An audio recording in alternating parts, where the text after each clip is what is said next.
Timun suri banyak diburu warga saat bulan Ramadan. Timun suri biasanya diolah dengan menambahkan sirup manis dan juga es untuk menjadi hidangan pelengkap berbuka puasa.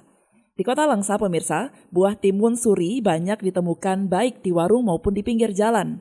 Timun suri dijual dengan harga bervariasi mulai dari Rp10.000 hingga Rp20.000 tergantung ukurannya.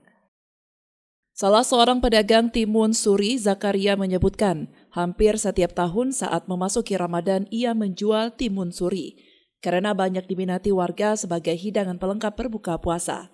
Biasanya timun suri diolah dengan menambahkan santan dan es serta sirup manis. Paling enak dia apa pakai santan, diremas santan, habis itu pakai sirup merah. Itu ya. Yang penting memang betul manis kita buat. Silakan. Salah seorang warga, Sarifuddin, mengaku timun suri menjadi buah favorit dalam hidangan berbuka puasa.